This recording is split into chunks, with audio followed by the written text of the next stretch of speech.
Hello बच्चों। तो बच्चों आज हम लोग कुछ जो combination of resistors series and parallel के जो केसेस कर रहे थे उसी को हम लोग और आगे बढ़ाएंगे। अभी तक हम ढेर सारे क्वेश्चंस कर चुके हैं, लेकिन आज थोड़ा सा एक अलग तरीके के सर्किट के लिए हम लोग क्वेश्चन करेंगे, वो सिमेट्रिक सर्किट के लिए। अभी तक हमने सिमेट्रिक सर्किट के लिए क्वेश्चन नहीं किया था, लेकिन आज जो मैं आपको क्वेश्चंस कराने जा रहा हूं वो क्वेश्चंस आपके सिमेट्रिक सर्किट के ऊपर बेस्ड होंगे। यानी आपको अभी तक हमने क्या किया था, अभी तक मैंने आपको एक सर्किट दिया था, उस सर्किट में आप सीरीज पैरेलल ढूंढते थे। उस सर्किट में अगर सीरीज पैरेलल पता ना चले तो आप पोटेंशियल का ड्रॉप देखते थे, उस हिसाब से हम लोग क्वेश्चंस करते थे।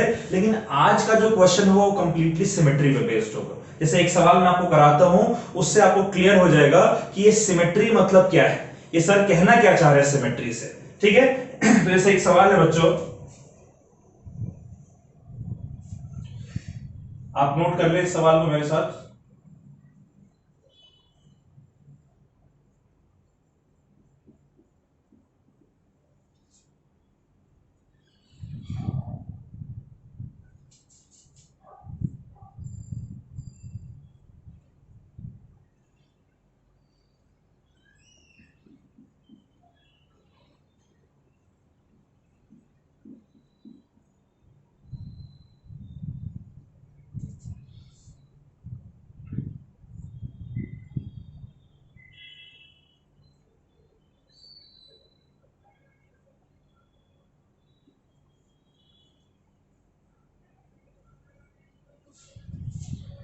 चलिए सवाल है, ये पॉइंट हमारा है ए और ये पॉइंट हमारा है बी।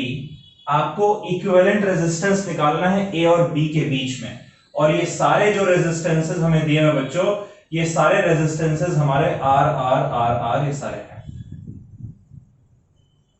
ठीक है, हमने इस सर्किट में हमारे पास बहुत सारे रेजिस्टेंसेस हैं, सारे आर आर आर आर, सारे आर रेजिस्टर्स के रेजिस्टेंसेस हैं और रेजिस्टेंस के रेजिस्टर्स हैं, और ये दो पॉइंट है ए और बी जिसके बीच में आपको इक्विवेलेंट रेजिस्टेंस फाइंड करना है। तो इस सर्किट में अगर हम लोग देखें तो इस सर्किट में कौन कौन से रेजिस्टर्स हमें सीरीज में या कौन कौन से रेजिस्टर्स हमें पैरेलल में नजर आ रहे हैं। तो आप देखें कि ये रेजिस्टर और ये रेजिस्टर दोनों सीरीज में है, लेकिन क्या ये दोनों पैरेलल में नहीं है, सीरीज में भी नहीं है, ये दोनों पैरेलल में नहीं है, सीरीज में भी नहीं है। उस तरीके से सिर्फ ये दो रेजिस्टर्स हमें सीरीज में नजर आ रहे हैं, इसके अलावा बाकी जो रेजिस्टर्स हैं उनमें से कोई भी रेजिस्टर हमें ना तो सीरीज में नजर आ रहा है ना तो पैरेलल में नजर आ रहा है। अब इस सवाल को किस तरीके से किया जाए भाई, अगर हमें पहले से पता हो कि ये रेजिस्टर सीरीज में है, ये रेजिस्टर पैरेलल में है, तो उस केस में हम लोग सीरीज और पैरेलल केस को देखकर तो क्वेश्चन को सॉल्व कर सकते हैं।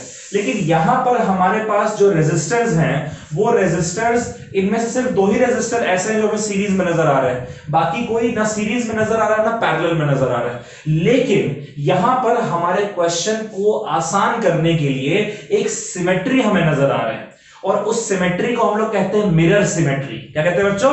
Mirror symmetry. तो मिरर सिमेट्री कैसे हम लोग पता करते हैं ये जरा समझिएगा।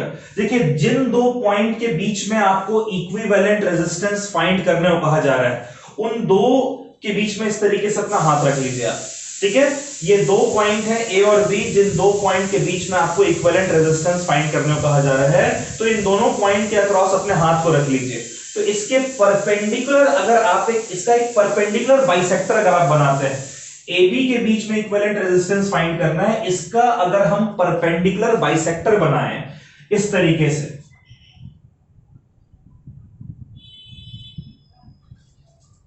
अब इस परपेंडिकुलर, और ये हमेशा ध्यान देना है, जिन दो पॉइंट के बीच में इक्विवेलेंट रेजिस्टेंस पूछ रहा है उन दोनों को एक स्ट्रेट लाइन से ज्वाइन करता हुआ इमेजिन कीजिए, उसका परपेंडिकुलर बाइसेक्टर। ऐसा नहीं कहीं भी परपेंडिकुलर बाइसेक्टर ड्रॉ कर देना है। अब इस परपेंडिकुलर बाइसेक्टर के लेफ्ट साइड और इस परपेंडिकुलर बाइसेक्टर के राइट साइड के सर्किट को देखिए, बिल्कुल सिमेट्रिक नजर आएंगे आपको ये दोनों। इसको हम लोग मिरर सिमेट्री कहते हैं, है ना। आप देख सकते हैं, देखिए इधर आर इधर आर इधर आर इधर आर, सारे सेम है ना, ये आर आर सेम है, ये आर आर सेम, यानी कि ये हमारा किस तरीके का सिमेट्री बच्चों? Mirror symmetry. और मिरर सिमेट्री में ध्यान सुनिएगा, मिरर सिमेट्री का सवाल किस तरीके से करते हैं। सपोज करिए कि आपने इस पूरे सर्किट को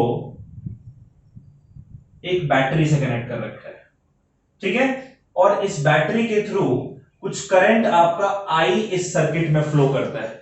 सिमेट्री का मतलब क्या है? सिमेट्री का मतलब कि करंट का जो फ्लो है वो भी हमारा सिमेट्रिक होना चाहिए।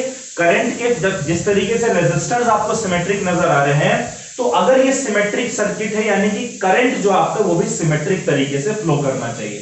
अब देखिए आई करंट आपका ए पॉइंट पर पहुंचता है, इसके पास दो रास्ते हैं फ्लो करने के लिए, एक इधर फ्लो करेगा और एक इधर फ्लो करेगा, राइट। तो यहां पर मान लीजिए कि हमारा I1 करंट इधर फ्लो करता है और I2 करंट इधर फ्लो करता है। ध्यान सुनिएगा।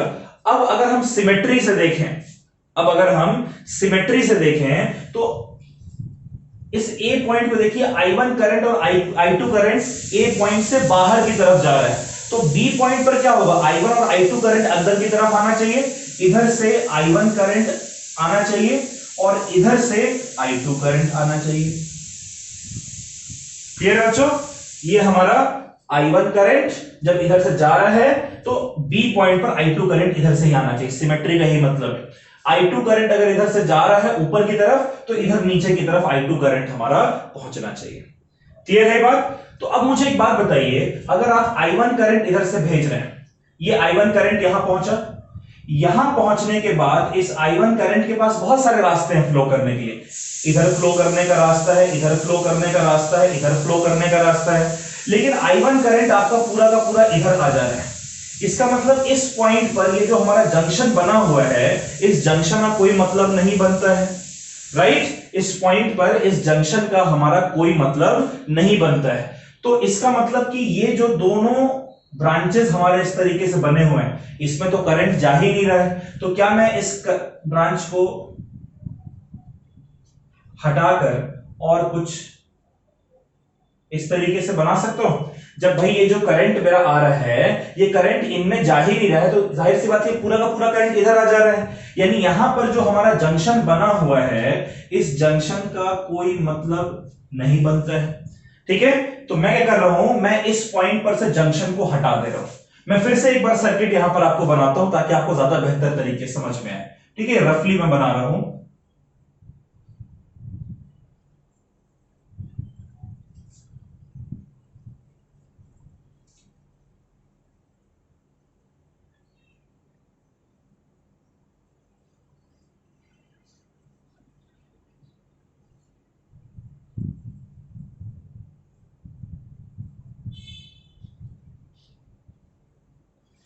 ठीक है, यही था, ये सब R R R R R R R R, ठीक है।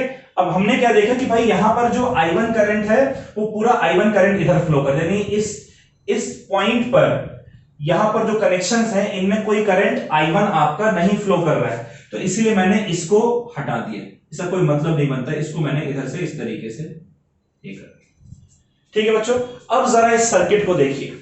अब इस सर्किट को अगर आप देखें तो ये दो रेजिस्टर्स जो हैं, इन दोनों रेजिस्टर्स की जगह, क्या ये दोनों रेजिस्टर्स आपको सीरीज में नजर आ रहे हैं? ये दोनों रेजिस्टर्स जो हैं बच्चों ये सीरीज में है ना, तो इनकी जगह ये R और R इनका इक्विवेलेंट 2R हो जाएगा। तो इनकी जगह पर मैं एक इक्विवेलेंट रेजिस्टेंस 2R लगा सकता हूं।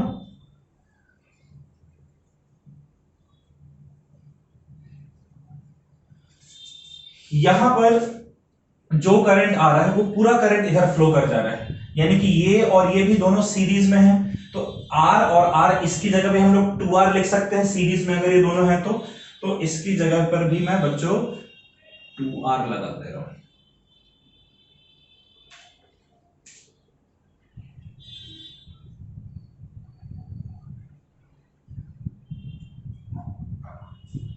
ठीक है। और अब जरा देखिए, ये ए और बी पॉइंट के बीच में आपसे पूछा जा रहा है, ये ए पॉइंट और ये बी पॉइंट के बीच में आपसे इक्विवेलेंट रेजिस्टेंस पूछा जा रहा है। अब ये 2R और ये 2R ये दोनों पैरेलल में है, देखिए इनका एक एंड पॉइंट यहां है, दूसरा एंड पॉइंट यहां है, तो ये 2R और ये 2R जो है दोनों पैरेलल में है, तो इन दोनों का इक्विवेलेंट क्या हो जाएगा? 2R और 2R पैरेलल में अगर है तो इसका इक्विवेलेंट निकाल कर देखिए क्या आता है। हमने क्या सीखा था, इक्विवेलेंट कैसे निकालते हैं? R1 इंटू R2 यानी 2R into 2R upon 2R plus 2R, है ना, R1 into R2 upon R1 plus R2। ये हो जाएगा 4r² अपॉन 4r, यानी कि इक्विवेलेंट इसका आ जाएगा r। तो इनकी जगह पर हम लोग क्या करेंगे, यहां पर हम लोग एक R रेजिस्टर का इक्विवेलेंट रखते हैं। और अब ये R, R और R ये तीनों सीरीज में है, तो इन तीनों की जगह एक इक्विवेलेंट 3R रेजिस्टर से हम लोग इसको रिप्लेस कर सकते हैं, राइट। तो यहां पर अब हम लोग एक 3R रेजिस्टर का इक्विवेलेंट रिप्लेस कर दे रहे हैं, और ये R और ये R दोनों सीरीज में हैं, इनका इक्विवेलेंट 2R होगा, ठीक है। तो ये हमारा हो गया 2R, और ये 3R और ये 2R दोनों पैरेलल में, तो इनका जो इक्विवेलेंट हो जाएगा फाइनली AB के बीच का इक्विवेलेंट, ये क्या हो जाएगा 3R into 2R upon 3R plus 2R, यानी कि ये आपका हो गया 6R² अपॉन 3 प्लस 2 5R, एक R से R कट गया। दैट मींस कि जो इक्विवेलेंट रेजिस्टेंस है A और B के बीच में ये है 6/5R, ठीक है। तो ये सिमेट्री हमने जब फाइंड कर लिया, मिरर सिमेट्री कहते हैं इसे, तो उससे हमारे सवाल बहुत आसान हो गया। कैसे आसान हो गया भाई, हमने देखा कि भाई I1 करंट यहां से फ्लो कर रहा है, और सिमेट्री के हिसाब से अगर I1 करंट इधर से जा रहा है तो इधर भी I1 करंट फ्लो करना चाहिए। तो ये पूरा का पूरा I1 करंट इधर ही आ जा रहा है, यानी इस जंक्शन के अक्रॉस कोई करंट का चेंज एक्सचेंज नहीं हो रहा है, इसीलिए इसको मैंने इस पॉइंट से हटाकर और इस तरीके से ज्वाइन कर दिया, ठीक है बच्चों। अब मुझे दिख रहा है कि ये R और ये R सीरीज में है 2R, ये R और ये R सीरीज में है 2R, और ये ऊपर वाला 2R और नीचे वाला 2R दोनों पैरेलल में है, इन दोनों का इक्विवेलेंट आ गया R, और फिर इन दोनों का इक्विवेलेंट R है, फिर ये R और जो इक्विवेलेंट आ रहा है तीनों सीरीज में है, तो इनका कॉम्बिनेशन हो गया 3R, और ये R और ये R देखिए आपको सीरीज में है, ये 2R हो गया, इनका इक्विवेलेंट हमने निकाल लिया 6/5R, ठीक है बच्चों। चलिए इसको आप नोट कर लीजिए एक बार, समझ के इसका इक्विवेलेंट निकाल लीजिए, इसका इक्विवेलेंट निकाल लीजिए, फिर इन दोनों का इक्विवेलेंट निकाल लीजिए, फिर इन सब का इक्विवेलेंट निकाल लीजिए, फिर इसके साथ पैरेलल में इक्विवेलेंट। आप ध्यान से समझें और इसको करें।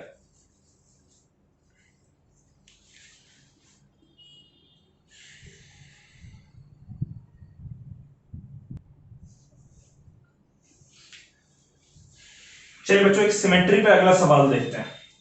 अगर सर्किट आपको कुछ इस तरीके का दिया हो,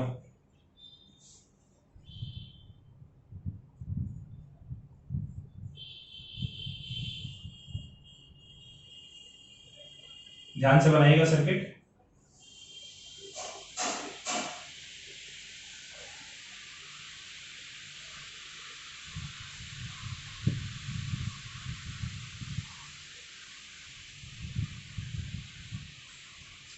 ठीक है, ये यहां पर, और उसके बाद सारे R रेजिस्टर्स,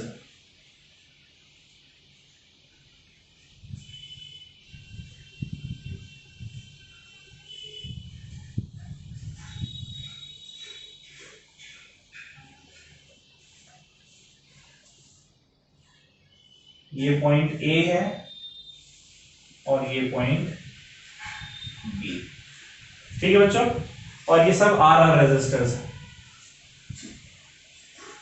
इस केस में अगर हमें इक्विवेलेंट रेजिस्टेंस निकालने को बोला जाए A और B के बीच में, तो किस तरीके से निकालेंगे। तो देखिए अगर मैं यहां से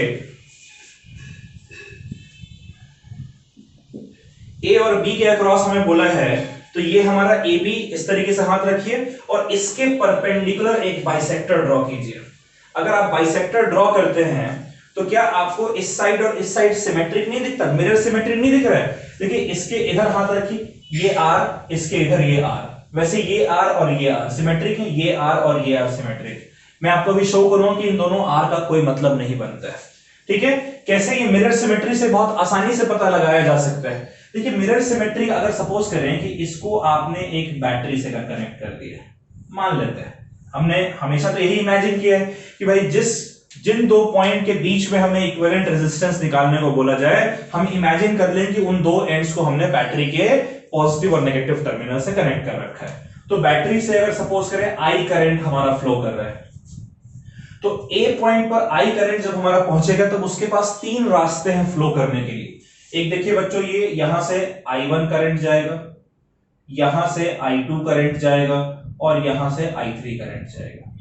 अब चूंकि ये मिरर सिमेट्री हमें दिख रहा है लेफ्ट और राइट साइड में, तो अगर I2 करंट इधर से जा रहा है तो इधर से भी I2 करंट ही पहुंचना चाहिए, ठीक है। अगर यहां से I1 करंट जा रहा है तो इधर से भी I1 करंट ही आना चाहिए, और अगर इधर से I3 करंट जा रहा है तो इधर से भी I3 करंट ही पहुंचना चाहिए, राइट। आप समझ रहे इस बात को? सिमेट्री के हिसाब से यहां से I1, I2, I3 करंट आ रहा है तो इधर से भी I1, I2, I3 करंट हमारा आना चाहिए। अब मुझे ये बताइए कि अगर I1 करंट यहां पर पहुंच रहा है, ठीक है, और फिर इस ब्रांच में ना जाकर इधर आ जा रहा है, यानी इस ब्रांच में यहां से कोई कनेक्शन नहीं है, ठीक है। अच्छा, I2 करंट भी इधर से फ्लो करके इस ब्रांच में नहीं जा रहा है, यहां आ जा रहा है। दैट मींस के ये हमारा हो ना हो कोई फर्क नहीं पड़ता है। उसी तरीके से ये I2 करंट इधर चला गया और I3 करंट इधर आ गया, यानी इस रेजिस्टर में भी कोई भी करंट हमारा फ्लो नहीं कर रहा है। जब रेजिस्टर में कोई करंट फ्लो ही नहीं कर रहा है, इसका मतलब कि जो ये रेजिस्टर है आपका, ये किसी काम का नहीं, यहां पर रहे या ना रहे आपका इक्विवेलेंट में वो कोई काउंट नहीं करेगा। अब इस सर्किट को मैं फिर से जरा यहां पर रफली बना रहा हूं ताकि आप इसको समझ सके, ठीक है।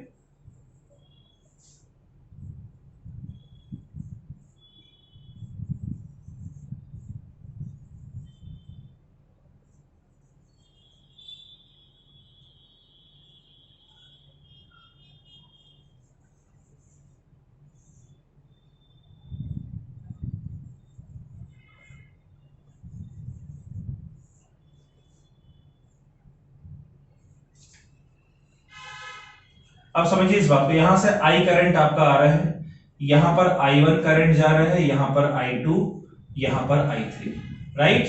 अब यहां पर भी I1 आ रहा है, यहां पर I2 आ रहा है सिमेट्री से, और यहां पर I3 आ रहा है। ये सिमेट्री से हम लोग पता लगा रहे हैं, तो इसलिए ये रेजिस्टर किसी काम का नहीं है और ये रेजिस्टर भी किसी काम का नहीं है।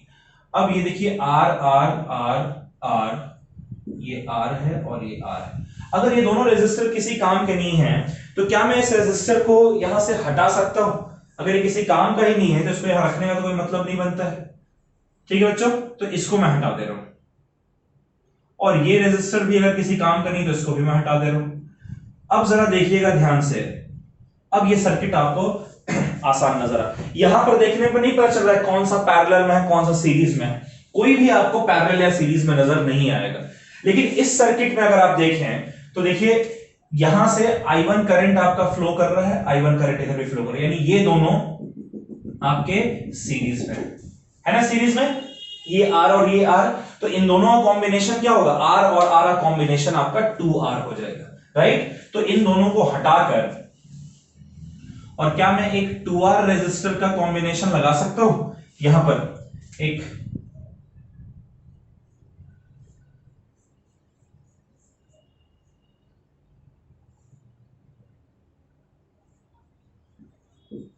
राइट।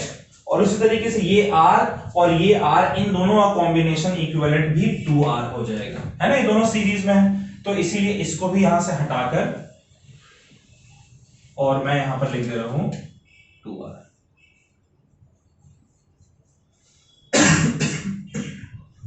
सॉरी। और बच्चों ये R और ये R भी मुझे सीरीज में नजर आ रहा है, इन दोनों को हटाकर भी हम लोग लिख सकते हैं R और R का इक्विवेलेंट 2R, राइट,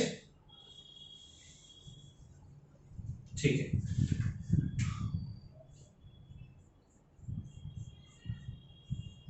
और अब अगर देखें तो बहुत आसानी से हमें समझ में आ रहा है, ये पॉइंट हमारा A है, इस करंट को हटा दीजिए, ये पॉइंट हमारा B है।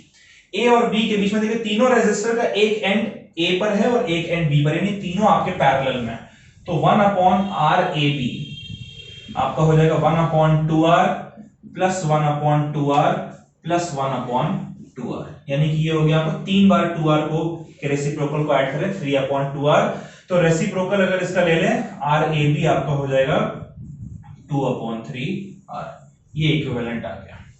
क्लियर है? हमने क्या देखा, मिरर सिमेट्री से देखा कि इन दो रेजिस्टर्स के अक्रॉस कोई करंट नहीं फ्लो कर रहा है, इसलिए इसको और इसको हमने हटा दिया, कैंसिल कर दिया। तो हमने देखा कि ये R और ये R सीरीज में, इसका इक्विवेलेंट 2R, ये R और ये R सीरीज में, तो इसका इक्विवेलेंट 2R, और नीचे वाले ये दोनों R सीरीज में, इसलिए इनका इक्विवेलेंट 2R। इन तीनों का इक्विवेलेंट हमने निकाल लिया, A और B के बीच में इक्विवेलेंट रेजिस्टेंस हमारा निकल कर आ गया। ठीक है बच्चों, चलिए इसको नोट कर लीजिए, ध्यान से सारी चीजें मेंशन करें कि इसमें ये जीरो हमने क्यों कंसीडर किया, क्योंकि कोई करंट इसके थ्रू फ्लो नहीं कर रहा है। फिर इक्विवेलेंट कैसे निकालना है सारा कुछ मेंशन कर लें, आप नोट कर लें बच्चों।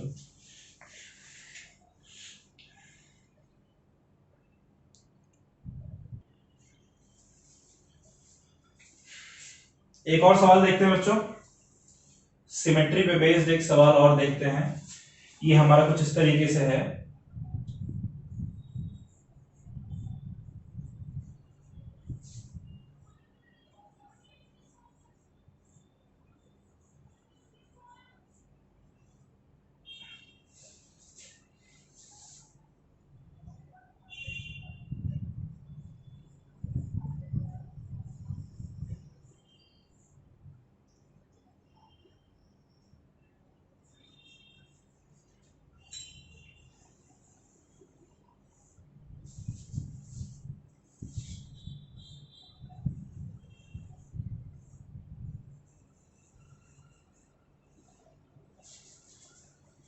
ठीक है, ध्यान से नोट करिएगा इसको।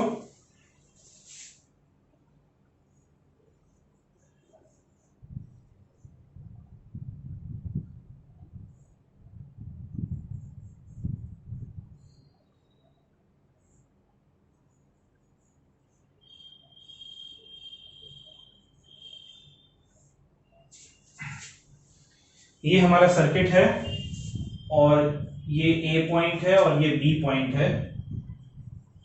इसके अक्रॉस आपसे इक्विवेलेंट रेजिस्टेंस निकालने को बोला जा रहा है। सारे रेजिस्टेंसेस स्मॉल आर।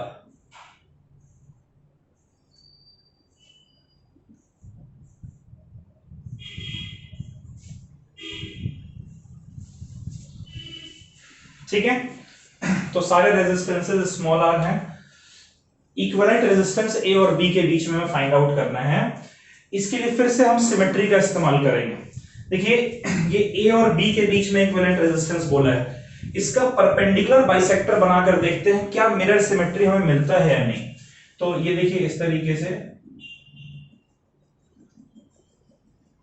अगर आप परपेंडिकुलर बाइसेक्टर बनाएं तो आप देख सकते हैं कि लेफ्ट साइड की तरफ और राइट साइड की तरफ जो आपका पूरा का पूरा जो रेजिस्टेंसेस आपके हैं, ये बिल्कुल एक दूसरे के सिमेट्रिक हैं, मिरर सिमेट्री। लेफ्ट साइड और राइट साइड दोनों बराबर हैं, एक जैसे सिमेट्रिक हैं, ये मिरर सिमेट्री। और मिरर सिमेट्री में क्या है कि अगर सपोज करें कि आपने इसको एक बैटरी से कनेक्ट कर रखा है, इमेजिन कर लीजिए इसको, तो यहां से आपका आई करंट फ्लो करेगा, ये आई करंट आपका यहां पहुंच रहा है। अब इस आई करंट के पास तीन रास्ते हैं, एक तो इधर से I1 करंट पास करेगा बच्चों, इधर से I2 करंट पास करेगा और इधर से I3 करंट पास करेगा। तो सिमेट्री के हिसाब से, मिरर सिमेट्री के हिसाब से इधर से भी I2 करंट जाना चाहिए। जब इधर I2 करंट आ रहा है तो इधर I2 करंट पहुंचना चाहिए। जब इधर I1 करंट जा रहा है तो इधर I1 करंट पहुंचना चाहिए, और जब इधर I3 आ रहा है तो वापस लौट कर इधर I3 पहुंचना चाहिए।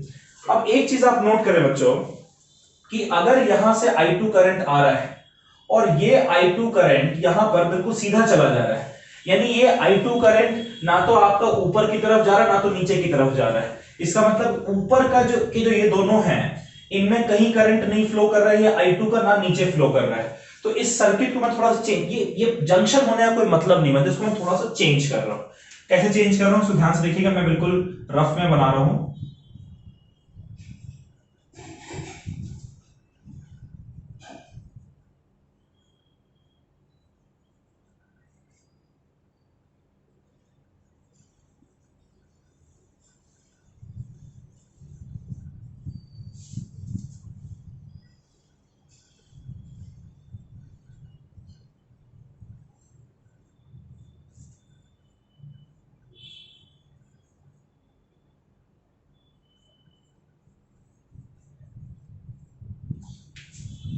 ठीक है, ये यहां तक तो हमने बिल्कुल सेम बनाया सर्किट को।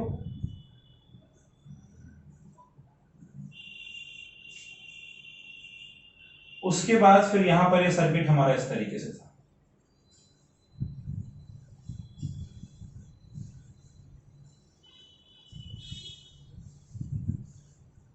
राइट, ऐसा ही था, ये आर, ये आर, ये आर और ये आर।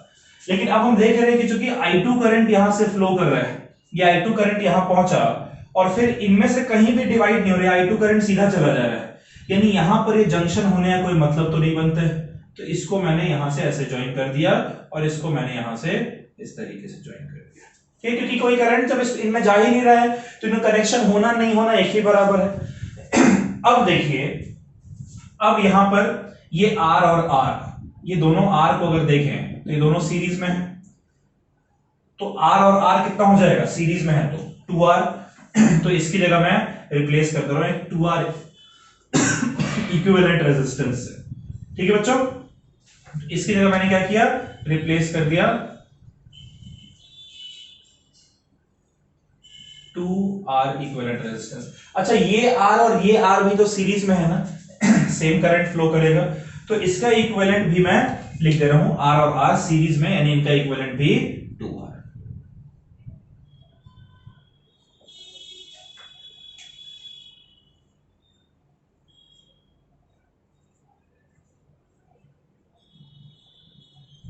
राइट। अच्छा, उसी तरीके से इन दोनों R का इक्विवेलेंट भी 2R हो जाएगा, तो इसकी जगह भी हम लोग 2R लिख सकते हैं।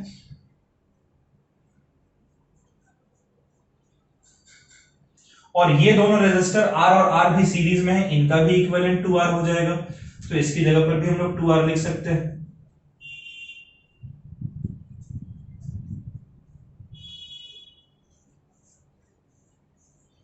अब मुझे बताइए, ये जो दोनों 2R है, क्या ये दोनों पैरेलल में नहीं है?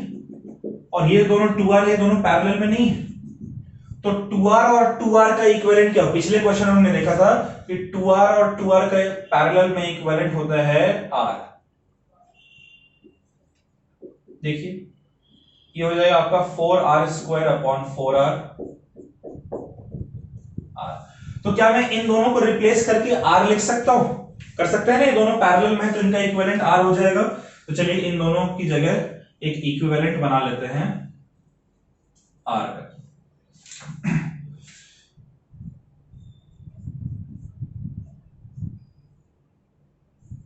अच्छा, वैसे ये 2R और ये 2R, इनका, ये दोनों भी पैरेलल में है, इनका इक्विवेलेंट भी R हो जाएगा। ध्यान से समझते चलिएगा हर एक स्टेप को, आगे भागना नहीं है, पहले समझना है फिर आगे बढ़ना है।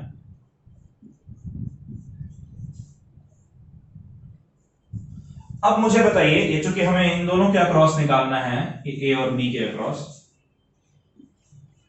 ऊपर ये R और ये R, ये तीनों मिलकर ये सीरीज में है ना, तो ये 3R हो जाएगा हमारा, और नीचे भी ये R 3R हो जाएगा। तो ऊपर का हटाकर और मैं एक इक्विवेलेंट रेजिस्टेंस बनाने जा रहा हूं 3R का, और वैसे नीचे में भी ये तीनों R मिलकर 3R होंगे, तो इसका मैं इक्विवेलेंट बनाने जा रहा हूं 3R। ठीक है बच्चों, यहां तक क्लियर है? और ये R दोनों सीरीज में है, तो इनका जो इक्विवेलेंट है ये हमारा हो जाएगा आपका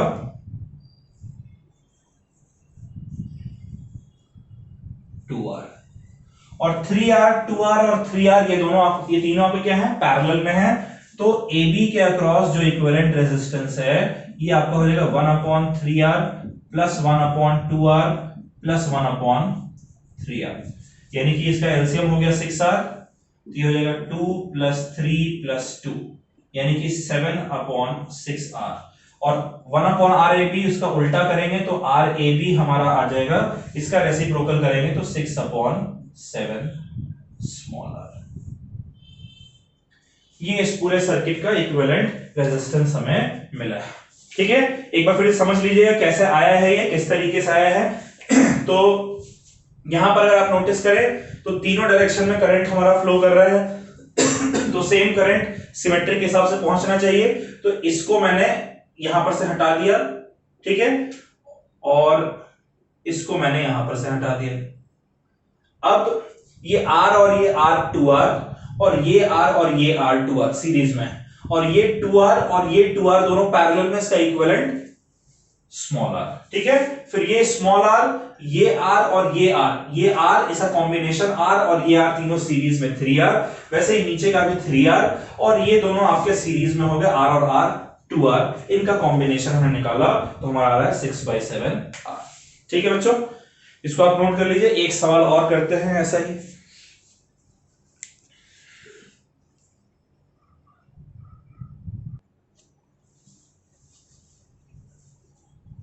सिमेट्री पे एक आखिरी सवाल और करते हैं बच्चों।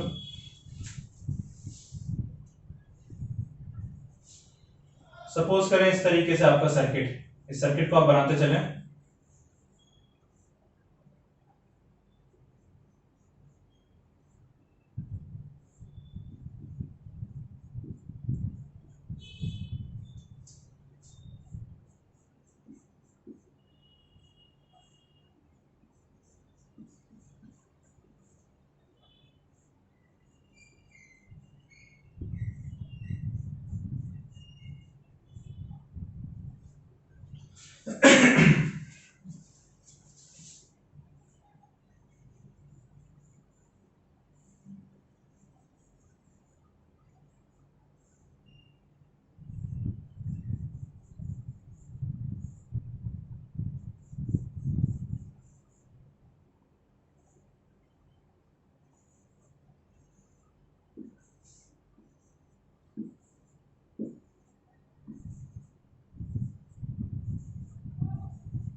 आपसे ए और बी के बीच में इक्विवेलेंट रेजिस्टेंस फाइंड करने को कहा जा रहा है। ठीक है, अब जरा फिर से सिमेट्री का हम लोग देखते हैं, क्योंकि कहीं भी पता नहीं चल पा रहा है। ये दोनों तो सीरीज में है, ये दोनों सीरीज में है, ये दोनों सीरीज में, ये दोनों सीरीज में है, लेकिन फिर ये दोनों कैसे हैं पता नहीं चल पा रहा है, ये दोनों कैसे हैं पता नहीं चल पा रहा है।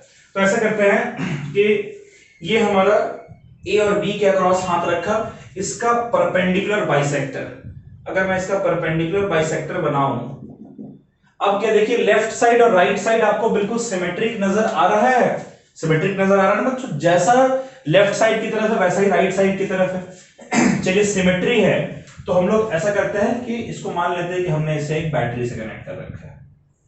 ठीक है, इस बैटरी के थ्रू हमारा करंट आई फ्लो करेगा, ये आई करंट यहां पहुंचा, अब ये I1 करंट आपका इधर पहुंचेगा, इधर जा रहा है, मान लीजिए I2 करंट अगर इधर जा रहा है और I3 करंट अगर इधर जा रहा है, तो ये I3 करंट फ्लो करके इधर पहुंचना चाहिए, तो बिल्कुल पहुंचेगा। अब यहां से I2 करंट जा रहा है तो इधर वापस से I2 करंट आपका आना चाहिए सिमेट्री के हिसाब से, और इधर I1 करंट जा रहा है तो इधर वापस से I1 करंट आपका आना चाहिए सिमेट्री के हिसाब से। अब एक चीज आप नोट कीजिए कि अगर I2 करंट आपका इधर फ्लो कर रहा है और ये पूरा I2 करंट पलट कर इधर आ जा रहा है, यानी इस पॉइंट का जंक्शन होने का कोई मतलब नहीं बनता है। ठीक है, तो इस जंक्शन को मुझे हटाना पड़ेगा। अब इस जंक्शन को हटाने के दो तरीके हैं, या तो मैं इस तरीके से जंक्शन हटा दूं, तो लेकिन ये तरीका जो है वो गलत हो जाएगा। क्यों? क्योंकि यहां पर I2 करंट जो है वो इधर चला जाएगा, इधर तो वापस नहीं आ रहा है, इसलिए इस तरीके से तो हम लोग नहीं कर सकते। इस तरीके से अगर करें, तो अगर ये करेंगे तो I2 करंट हमारा वापस इधर फ्लो करके आ जाएगा, सिमेट्री कंडीशन में मिल जाएगा। ठीक है, तो खैर फिलहाल मैं इनको ज्वाइन कर देता हूं और एक रफ डायग्राम यहां पर बनाता हूं जिसमें हम लोग सारा कैलकुलेशन करेंगे। तो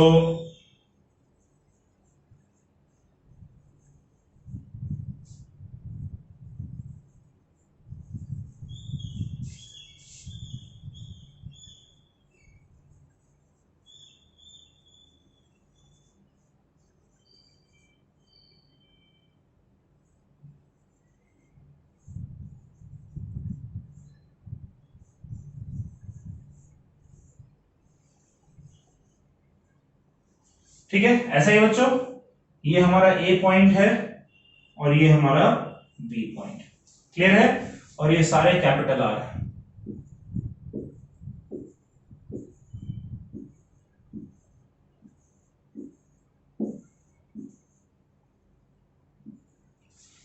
ठीक है, अब हमने देखा कि भाई I3 करंट इधर फ्लो कर रहे हैं, वापस से यहां I3 करंट पहुंच रहे हैं, यहां से I2 करंट फ्लो करेगा तो वापस यहां पे I2 करंट पहुंचना चाहिए, और इधर I1 करंट फ्लो करेगा तो वापस से यहां पर I1 करंट पहुंचना चाहिए। तो इसलिए ये जंक्शन का कोई मतलब नहीं बनता, क्योंकि पूरा I2 करंट वापस से लौट जा रहा है। इसीलिए इसको मैं इस तरीके से ज्वाइन कर दे रहा हूं, इसको मैं इस तरीके से ज्वाइन कर दे रहा हूं। अब ये चार रेजिस्टर्स जो हमें पता नहीं चल पा रहा था कि किस तरीके से सीरीज या पैरेलल में है, सिमेट्री के मदद से हमें पता चल गया कि ये किस तरीके से सीरीज या पैरेलल में है। ये R और R ये दोनों सीरीज में है, R और R इनका इक्विवेलेंट कितना हो जाएगा 2R।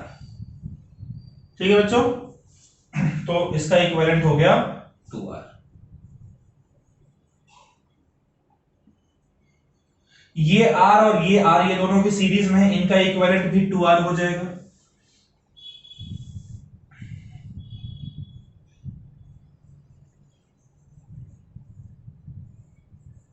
अच्छा, ये R और ये R भी सीरीज में है, इनका इक्विवेलेंट भी 2R हो जाना चाहिए।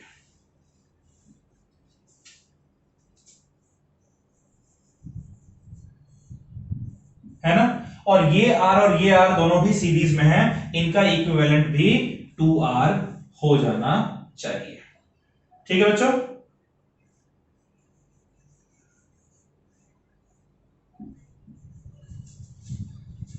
अब जरा देखते हैं, ये R और R भी सीरीज में, इनका इक्विवेलेंट भी 2R होना चाहिए।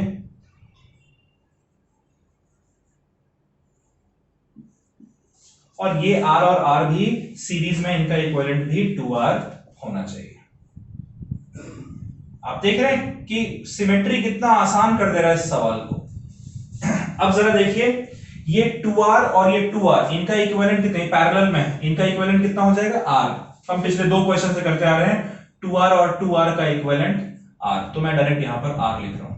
और ये भी जो 2R और 2R है, इनका इक्विवेलेंट R होगा, इसको भी मैं डायरेक्ट लिख रहा हूं। ठीक है, इनका इक्विवेलेंट R हो जाएगा।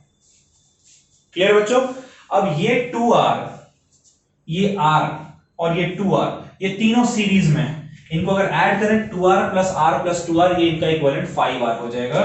तो इसको मैं हटाकर एक 5R का इक्विवेलेंट रेजिस्टेंस बना देता हूं।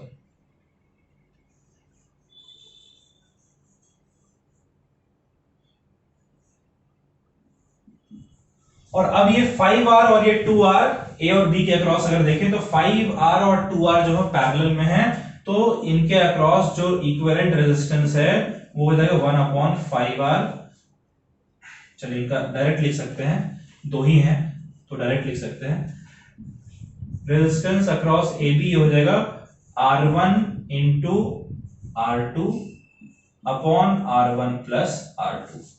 ये आपका हो गया 5R स्क्वायर अपॉन 6R, एक R से R गया, तो ए बी के अक्रॉस जो रेजिस्टेंस है वो है आपका 5/6R। क्लियर है बच्चों, इसको देखिए हमने किस तरीके से किया। हमने यहां पर देखा कि भाई मिरर सिमेट्री है, इसलिए I3 करंट यहां जा रहा है, I2 करंट वापस से पलटकर ऐसे आ जा रहा है, और I1 करंट आपका इधर फ्लो करके इधर आ रहा है। तो यहां पर जब ये आ रहा है तो इसका कोई मतलब नहीं बनता है, तो इसलिए हमने क्या किया, यहां पर हमने थोड़े से चेंजेस कर दिए, इसको हमने इस तरीके से पलट के कर दिया।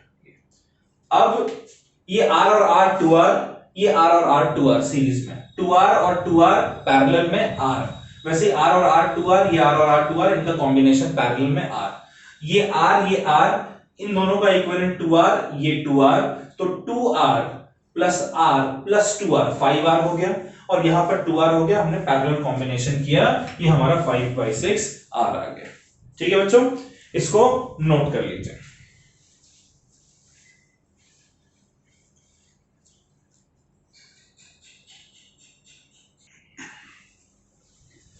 बच्चों एक आखिरी सवाल करते हैं, बिना सिमेट्री का है ये। ठीक है, सपोज करें कि आपको एक सवाल इस तरीके से मिल जाए, एक सर्किट है,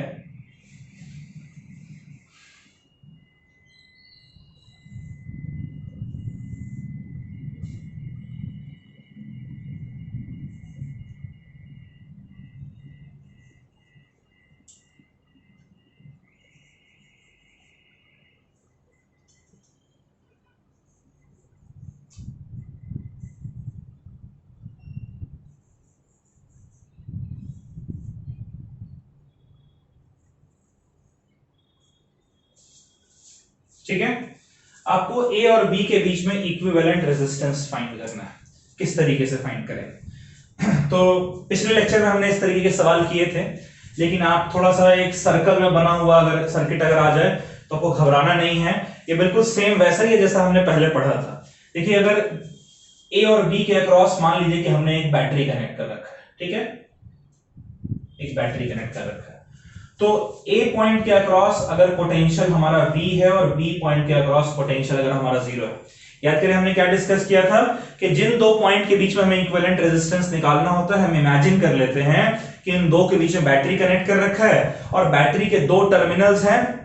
बड़े वाले डंडे को पॉजिटिव टर्मिनल, छोटे वाले को नेगेटिव टर्मिनल कहते हैं। नेगेटिव टर्मिनल के पोटेंशियल को 0 और पॉजिटिव वाले को V हम लोग मान लेते हैं, क्योंकि हमारे पास एक सहूलियत है, किसी एक पॉइंट पर हम लोग पोटेंशियल को 0 कंसीडर कर सकते हैं। तो अगर ये B पॉइंट पर 0 है तो कनेक्टिंग वायर है, यहां पर भी 0, कनेक्टिंग वायर है यहां पर भी 0 और कनेक्टिंग वायर है यहां पर भी 0, ठीक है। और यहां पर V है, इस पॉइंट पर क्या है, देखिए यहां पर बीच में रेजिस्टर है, तो इसलिए 0 नहीं लिख सकते हैं ना, V लिख सकते हैं, इसको हम लोग X लिख देते हैं, ठीक है। तो हमारे पास तीन पोटेंशियल्स हैं, एक पोटेंशियल हमारा हो गया V, एक पोटेंशियल हमारा हो गया X और एक पोटेंशियल हमारा हो गया 0। अब नोटिस कीजिए V और X के बीच में, V और X के बीच में एक स्मॉल रेजिस्टेंस, एक सिंगल रेजिस्टेंस है स्मॉल r, है ना। और ये देखिए X और 0 के बीच में, X और 0 के बीच में एक तो ये रेजिस्टेंस स्मॉल r है, X और 0 के बीच में एक दूसरा एक रेजिस्टेंस है स्मॉल r, और ये एक और स्मॉल r आपका इसके बीच में प्रेजेंट है, 0 और X के बीच में। और V और 0 के बीच में, V और 0 के बीच में कुछ भी नहीं प्रेजेंट। अब क्या इसका इक्विवेलेंट रेजिस्टेंस नहीं फाइंड किया जा सकता है? ये R R R ये तीनों पैरेलल में है, तो इनका कॉम्बिनेशन इस तरीके से बना सकते हैं, ये V, ये X और ये O, और इन तीनों का इक्विवेलेंट यहां पर, तो इन तीनों का इक्विवेलेंट क्या हो जाएगा, 1 अपॉन r डैश, ये हो गया equals to 1 upon small r plus 1 upon small r plus 1 upon small r, यानी कि 1 अपॉन r डैश आपका आ रहा है 3 अपॉन स्मॉल r, तो r डैश हो जाएगा आपका इक्वल्स टू r अपॉन 3। तो ये आपका आ जा रहा है r अपॉन 3 और ये आपका आ जा रहा है r, और ये दोनों सीरीज में है, तो जो इक्विवेलेंट रेजिस्टेंस है a और b के बीच में, ये पॉइंट आपका a है और ये पॉइंट आपका b है, कितना होगा r प्लस r अपॉन 3, यानी कि 4r अपॉन 3। ठीक है बच्चों, ये a और b के बीच का इक्विवेलेंट रेजिस्टेंस। चलिए एक सवाल और ऐसा करते हैं, ठीक है, इसको आप पहले नोट कर लीजिए। इसमें हमने किया क्या है भाई, हमने इमेजिन कर लिया कि यहाँ पर बैटरी कनेक्टेड है, यहाँ V, यहाँ 0, तो यहाँ 0 0 0 ये सब कनेक्टिंग वायर है, कोई पोटेंशियल ड्रॉप नहीं, और यहाँ पर V है, कुछ पोटेंशियल तो खर्च हो जा रहा है, तो यहाँ पर हमारा X है। तो देखिए ये 0 और X, ये 0 और X, ये 0 और X के बीच में तीनों पैरेलल है, और ये आपका सीरीज में है क्योंकि ये A और मतलब ये A और X के बीच में है। इसका इक्विवेलेंट निकाल लिया, फिर ये दोनों सीरीज में है। एक सवाल और ऐसा करते हैं, इसको आप नोट कर लीजिए।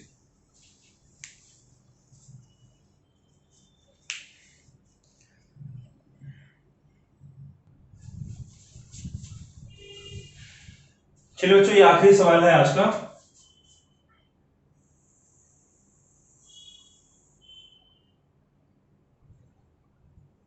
ठीक है,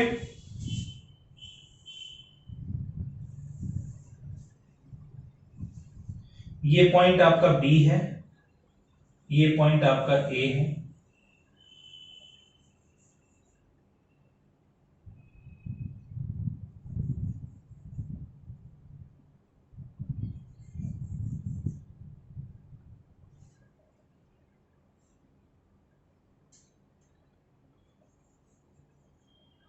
ये सब स्मॉलर।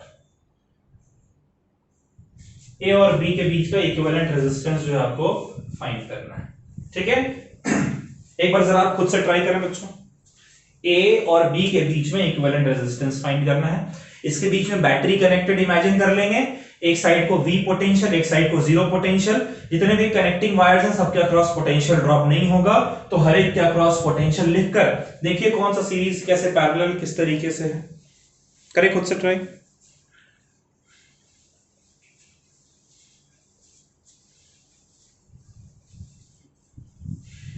कर लिया बच्चों खुद से ट्राई?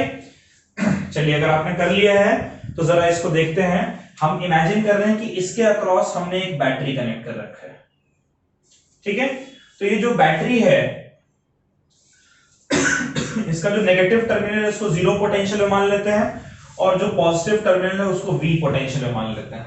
तो अगर ये V पर है तो कनेक्टिंग वायर से ये A पॉइंट का पोटेंशियल भी V होना चाहिए और कनेक्टिंग वायर से B पॉइंट का पोटेंशियल 0, तो कनेक्टिंग वायर से इसका पोटेंशियल 0, कनेक्टिंग वायर से इसका पोटेंशियल 0, फिर यहां से भी कनेक्टिंग वायर है इसका पोटेंशियल 0 और यहां से भी कनेक्टिंग वायर है इसका पोटेंशियल 0। तो हमें दो ही पोटेंशियल मिला, एक V मिला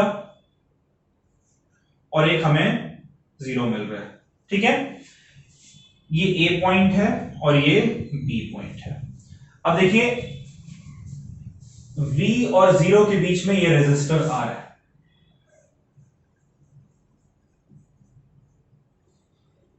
राइट। V और 0 के बीच में ये रेजिस्टर R है,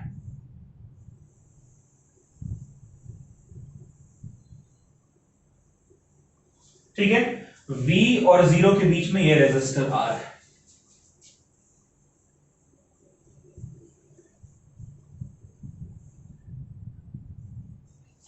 और V और 0 के बीच में ये रेजिस्टर R है।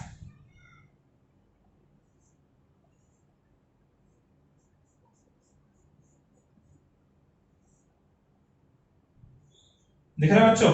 ये चारों रेजिस्टर्स जो है वो पैरेलल में है, तो इनका इक्विवेलेंट रेजिस्टेंस क्या हो जाएगा? 1 अपॉन AB के बीच का रेजिस्टेंस हो जाएगा 1 upon R plus 1 upon R plus 1 upon R plus 1 upon R।